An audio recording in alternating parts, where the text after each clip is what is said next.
This edition of CES Tech Talk is brought to you by Deloitte. Hey Tech Talk listeners, it's Hanish Patel from Deloitte's User Friendly, the podcast where my guests and I explore the latest trends in tech, media and telecom and turn them into something a little more user-friendly. We just launched season 4 and have some exciting topics coming up, from connectivity trends to sports through to digital reality. If you enjoy CES Tech Talks, I highly recommend checking us out wherever you listen to your favourite podcasts. Till then, happy listening.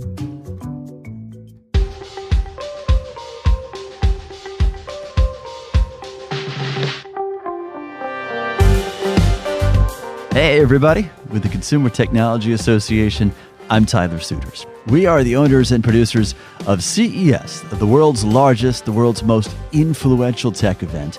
And we are joining you from CES 2020 in Las Vegas. We are on the show floor today talking to the media members who cover CES, some of whom have been here for years upon years, covering the latest trends, emerging technologies, and divining some of our technology future based on what they see here at CES. Today, a broad conversation with these journalists about all things here on the show floor at CES 2020, from 5G connectivity to AI applications, robotics to smart cities. We'll cover everything, or at least as much as we can get in one podcast, all on this special edition of CES Tech Talk from the CES 2020 show floor. Good afternoon, everyone. We are live at CES 2020. It is day one here in Las Vegas. I am joined here with some esteemed media colleagues. We're actually recording here for the CES Tech Talk podcast presented today by Deloitte. I'm going to have my colleagues here introduce themselves. Hi everybody, I'm Dave Kender. I'm the editor-in-chief of Reviewed, part of the USA Today network. I'm Jason Hiner. I'm editorial director of CNET. I run the advice team, so that's all of our reviews. 4 big areas: TVs or home entertainment, smart home, PCs, laptops, and mobile. Good morning. I'm Nick Mokey. I'm the managing editor of Digital Trends, and I'm a little under the weather today, so you'll have to excuse me if I pack up a lung while I'm up here. I'll do my best to... Sorry, Jason. Yeah, we'll separate the chairs. So I know it's only day one, first afternoon, but I want to hear from everyone. Please describe for me what was the best thing that you've seen so far. Let's start with Nick.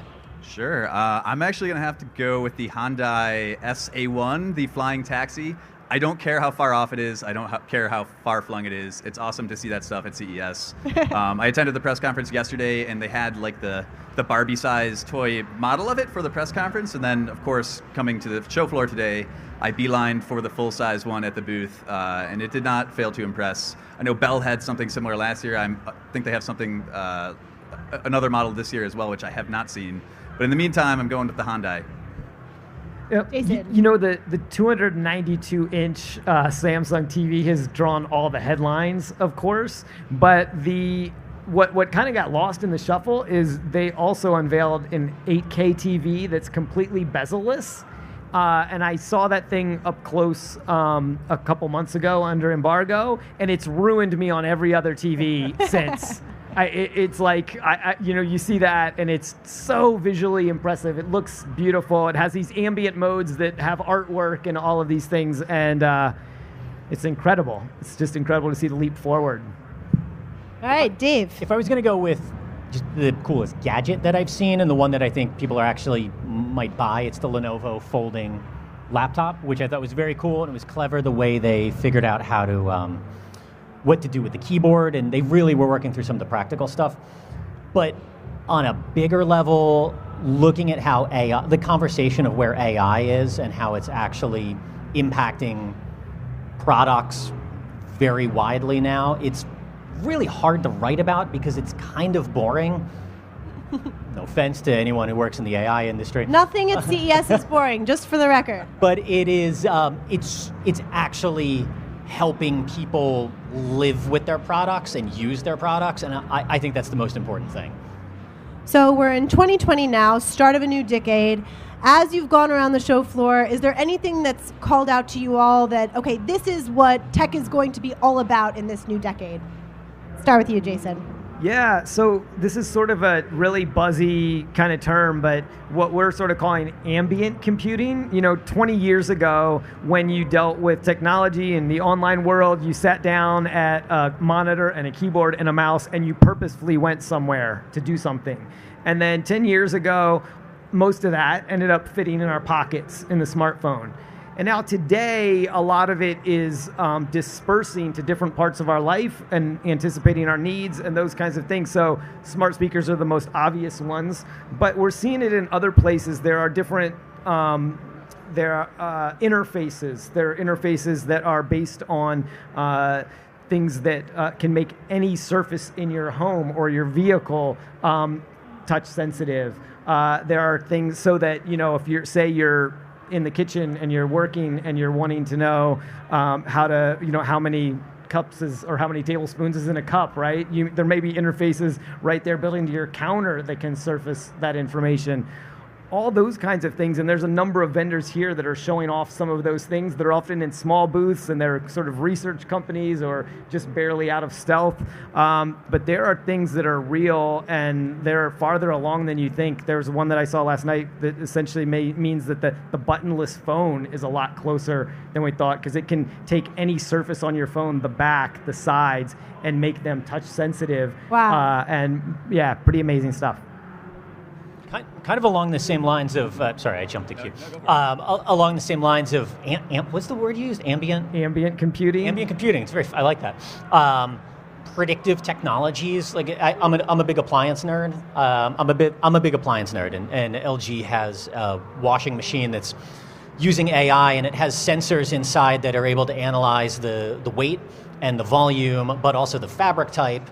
And so it's figuring out what wash cycle should you use, how much water should you use, but you're also filling a big container full of detergent. So people using too much detergent, it's a huge problem. People never know how much to use, and it creates allergies, and it's a whole big issue. So it's auto-dispensing exactly the right thing. Forget giving people a million options. Give people no options and let the computer figure out what to do, because we're finally at the point where, because the computer is constantly pinging back to the network and getting smarter collectively across LG's global footprint, that it's going to do a better job at cleaning your socks than you ever will. So just let the robots do the job. So helps me make fewer decisions throughout my day. I think I like that. Fewer, better decisions. Figure out what you want for lunch, not how to do your laundry. How about you, Nick?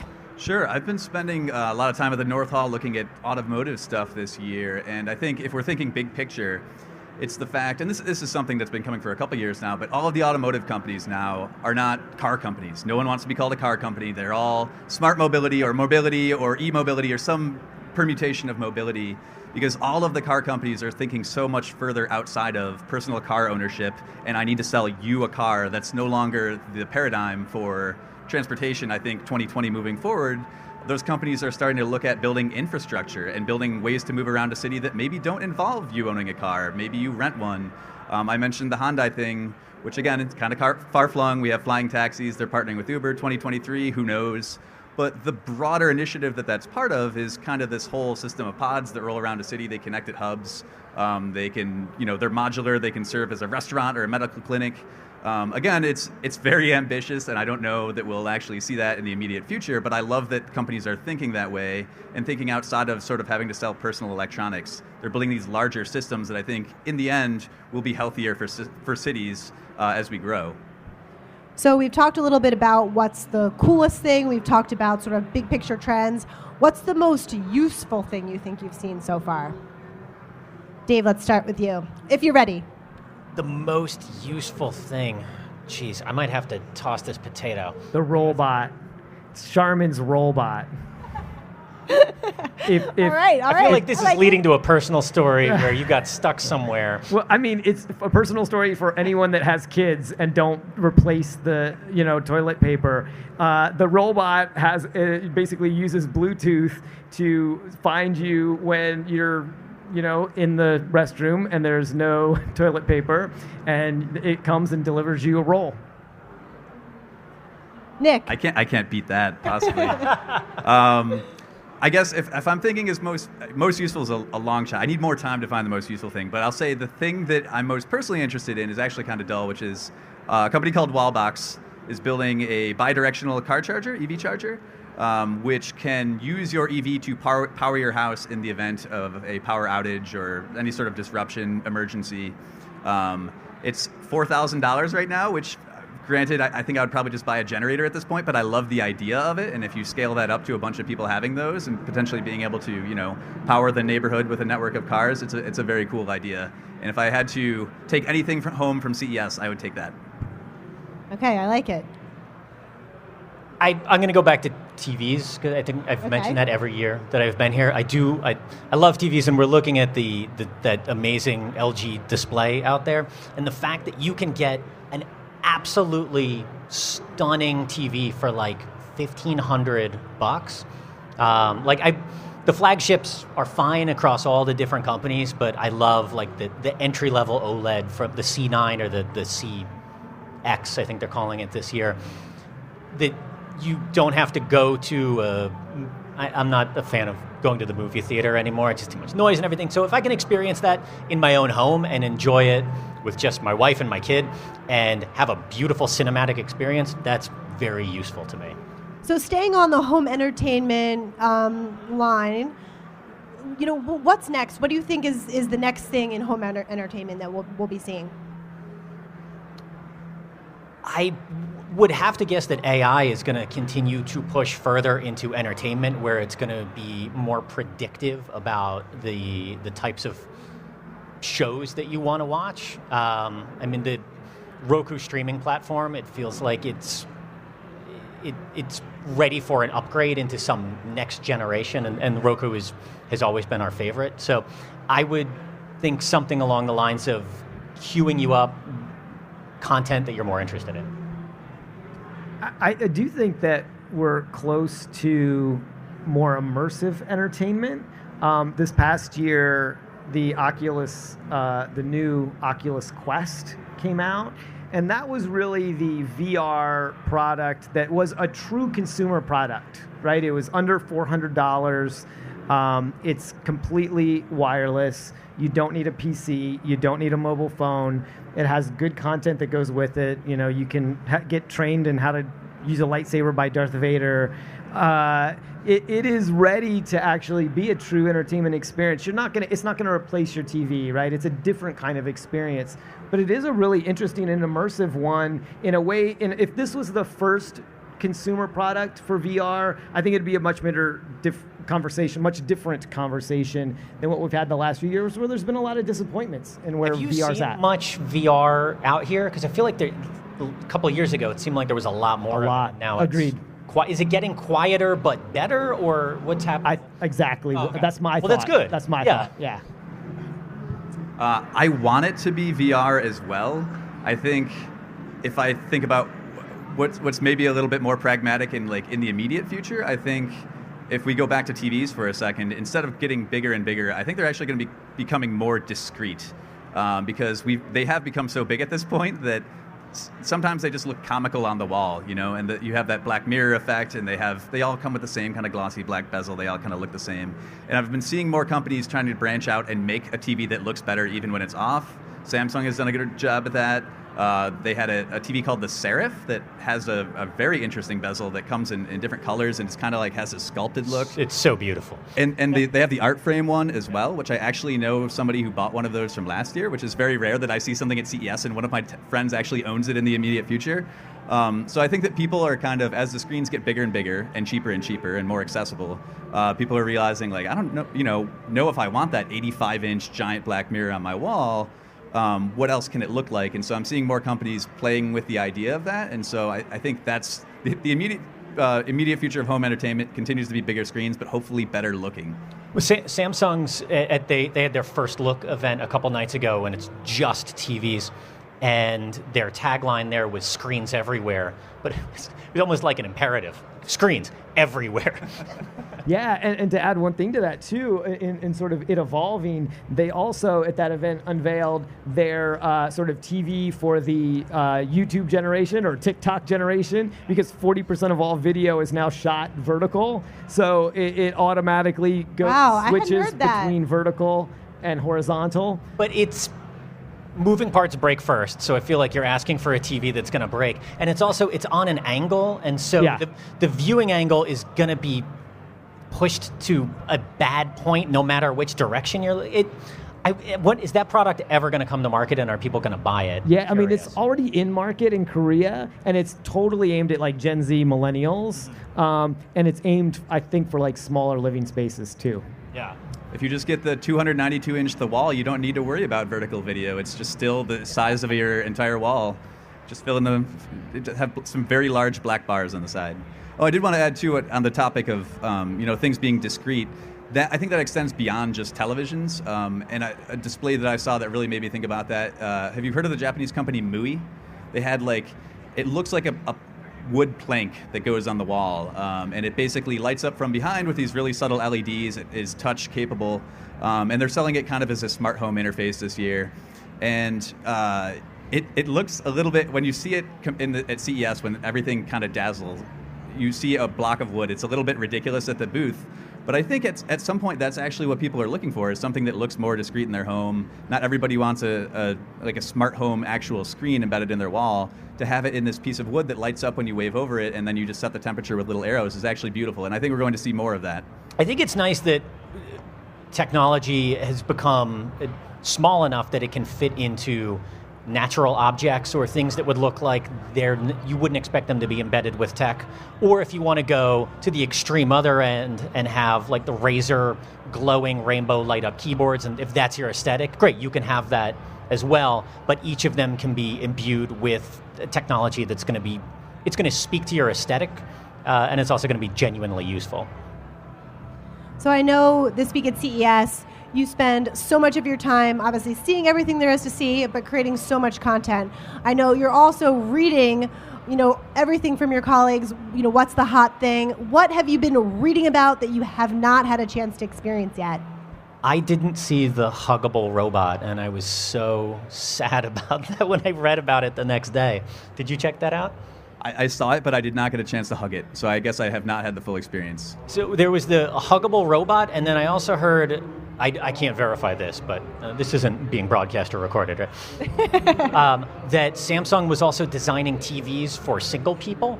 Yeah, they were curved TVs, and it just felt like it was very sad going back to my hotel thinking, like, where are we headed with TVs for single people and robots that need hugging, and it's... I didn't see Impossible Pork. And the CEO there said he pointed to a little foldable Impossible Pork wrap and said, this is one of the handheld devices that does not track you or sell your data. Beautiful. I also want to taste test Impossible Pork. My colleague got to, but I didn't get to. Of the things that I want to check out that I didn't get a chance to get a closer look at, though, Samsung Neon. I mean, the booth right now is just, it's a bunch of TVs with talking people on it. But I have heard that there are actual demos of it behind closed doors. That is what I would most like to experience. So obviously CES in the past, decade or so has gone so far past the traditional technology companies. What would you like to see next? What category would you like to see represented here at CES? Let's start with you. Yeah, I'll say I would love to see more of the kind of tech doing good, impact on society, companies that are doing things. And some of that ranges into B2B, but there's a lot of consumer companies here that really, I think, are trying to do things that have an impact and have an impact on a large number of people, delivering products that are approachable to a lot of people, that have an impact on people's lives, have positive impact, that aren't about you staring at a screen all day or being, tied to technology. But the technology, again, one of the themes we've talked about is it disappearing a little bit into the background and being useful to you. And I think the other thing, and we've seen some of this, is looking at the ways that government and society can set some barriers around technology, right? We need a little bit of that, not too much. Too much is not good, but we're certainly at a stage where we need some more of that, and having those conversations and those forums be a part of CES, I think would be a great thing. How about you, Dave? Data privacy, personal data privacy. That is something that there is so much data that's being collected in which we all know, but every feature that gets rolled out in all these press conferences I was sitting in that are going to make the product, 10% better at this, 10% better at that. They're all leveraging our personal data, and maybe they'll give like a little assurance saying like you can turn off that feature if you need to, but I wouldn't mind seeing some people like walking around the halls like shouting about data privacy. Let some crazy people in and just let them roam the halls. You have that authority, right, Pam? Just to remind people that there's a very serious trade-off here for convenience, and convenience is great. And if you are willing to give up that data, if you're aware of what you're giving up, that's fine. That's a cost. Money is a cost, and personal information is a cost as well. But to be aware of what's being collected. Nick? Yeah, in terms of a category that I would like to see better represented, I'm actually going to go with food, and I think Impossible was a really good start. I mean, we've had Impossible back 2 years in a row now. I think it's a great product. Again, I look forward to tasting. I can't vouch for it yet, but I hear very good things. And I liked what Jason was saying about tech to solve problems, tech for good. And I think that food is a really good vehicle for that. A lot of problems in the world right now somehow stem from food. And Impossible is a good solution for the sort of emissions-related, environmental concerns related to food. But there are other problems related to food as well that I think tech could help solve. I mean, obesity is one of the number one preventable causes of death in the United States. And what's to say we can't engineer our way out of that problem with some better engineered foods? Not necessarily fake meat, but some foods that taste really good that are also really good for you. We haven't had that at CES yet, and I would like to see more sort of food tech in the future that isn't just a 3D robot that makes something out of frozen yogurt or whatever. That stuff is cute, but I think there's actually a lot of problem-solving potential with food specifically, and I love that Impossible is kind of getting that ball rolling this year and last. So we just have time for one more question. So my question to you is, based on what you've seen so far, what's the one word that you would use to describe CES 2020?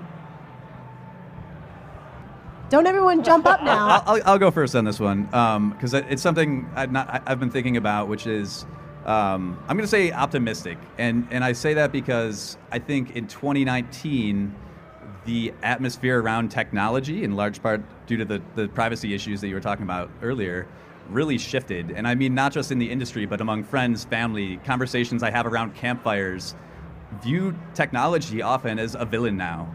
It's a very pronounced change, and it's very refreshing to come to CES where technology is still kind of the hero, is still viewed as a way to solve problems, a solution to things. And I've noticed that more this show than at other shows, and I don't know if that's because people are more optimistic at the CES or the atmosphere outside is just so much darker. But I very much appreciate sort of that entrepreneurial zeal and like optimism for technology that I find at CES. I'll say experimental. CES used to be a place where companies showed off products they were bringing to market, and buyers came and decided, oh yeah, we want one of those. We need to get that in our store and that, and more, it's a place where companies are showing off concepts and seeing what people get interested in. And then they decide, will we actually bring that to market?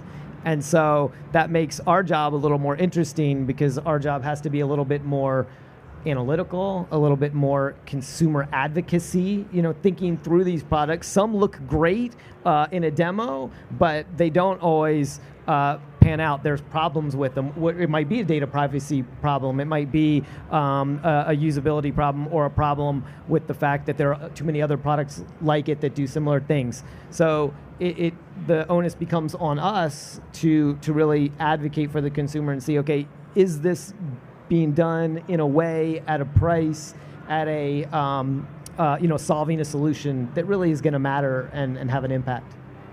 I would say connected, which is, that's not a new theme. We've been hearing that probably for 10 or 15 years maybe, but I love the fact that if you are coming out with a smart home product, you absolutely have to work with all the major ecosystems.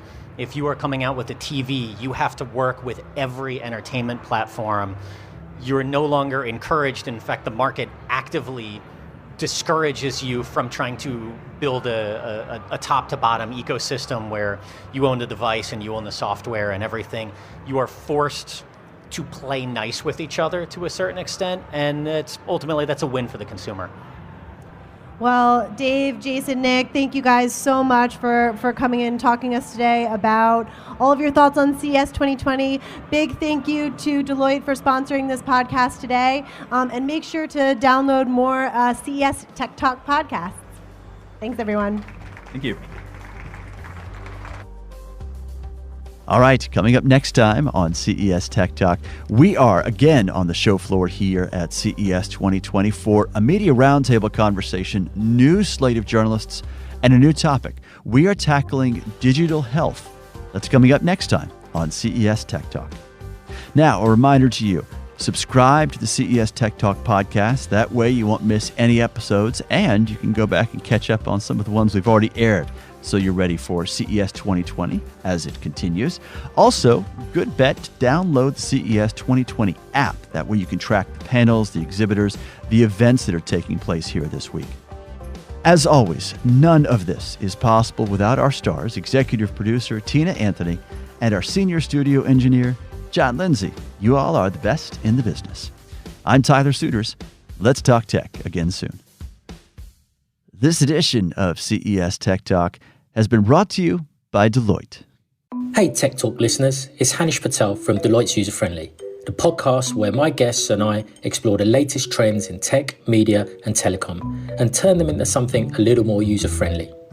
We just launched season 4 and have some exciting topics coming up, from connectivity trends to sports through to digital reality. If you enjoy CES Tech Talks, I highly recommend checking us out wherever you listen to your favourite podcasts. Till then, happy listening.